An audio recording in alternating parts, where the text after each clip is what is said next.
હંગેરીના બુડાપેસ્ટમાં યોજાયેલા international call floor festival 2022માં ભારતીય પરંપરાગત નૃત્ય રજૂ કરનાર વિદ્યાર્થીઓ અને તેમને તાલીમ આપનાર નૃત્ય શિક્ષક બેનાઝ તોડીવાલાને કેન્દ્રની મિનિસ્ટ્રી ઓફ એક્સટર્નલ અફેર્સ અંતર્ગત આવતા આઈસીસીઆર રિજિયોનલ ડાયરેક્ટર ડોક્ટર જીગર ચંપકલાલ ઇનામદાર અને ગૃહ રમતગમત રાજ્યમંત્રી હર્ષ સંઘવીના હસ્તે સન્માન કરવામાં આવ્યું હતું। આ પ્રસંગે સાંસ્કૃતિક નૃત્ય રજૂ કરવામાં આવ્યું હતું।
मेरा नाम मिसेस बेनाज शाहरुख टोडीवाला है और मेरी संस्था का नाम उत्कर्ष डांस एकेडमी है।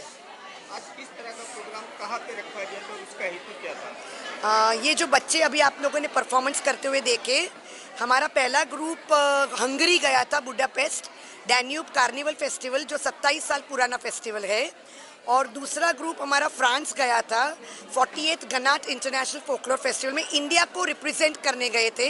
ये यूनेस्को द्वारा सपोर्टेड प्रोग्राम्स होते हैं जहाँ पे और कई देश आते हैं, जहाँ पे हम इंडिया को रिप्रेजेंट करने गए थे। तो वहाँ पे आपने जो प्रोग्राम किया था तो वहाँ की जन आपको कैसे सम्मान दिया है?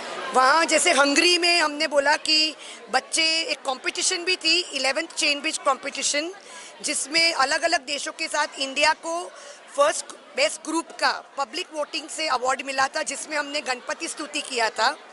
और दूसरा जो फेस्टिवल था फ्रांस, वो ज़्यादा कम्युनिटी की सेवा, जैसे कि स्पास्टिक स्पेशल बच्चों की सेवा के लिए जो परफॉर्मेंसेज, उनको खुशी देने के लिए, ओल्ड एज होम्स में जाने के लिए, कम्युनिटी की सेवा करने के लिए, और नॉर्मल स्टेज शोज़ सबको ध्यान में रखते हुए वो हमने वहाँ पे परफॉर्मेंसेस किए हैं, क्लासिकल और फोक डांसेस किए हैं हमने वहाँ पे।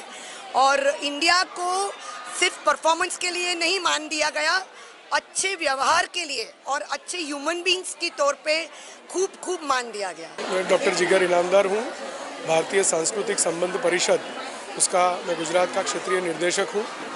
उत्कर्ष डांस एकेडमी और उनके निर्देशक श्रीमती बहनाज़बेन तोड़ीवाला को मैं हृदयपूर्वक धन्यवाद देता हूँ कि उन्होंने भारत सरकार को और पूरे भारत को फ्रांस में और हंगरी में बहुत बड़ा सम्मान दिलाया है। कला की साधना करते हुए भारत को विश्व के वैश्विक पटल पर रखने का काम इन्होंने जो किया है, बहनाज़ मैम और उनकी पूरी टीम इसके लिए प्रशंसा और अनुमोदना की अधिकारी है। मैं भारत सरकार की तरफ से, विदेश मंत्रालय की तरफ से और भारतीय सांस्कृतिक संबंध परिषद की तरफ से मैं उनको और उनकी पूरी टीम को बहुत बहुत बधाई देता हूँ। कमलेश सोनी, दिव्यांग न्यूज़, सूरत।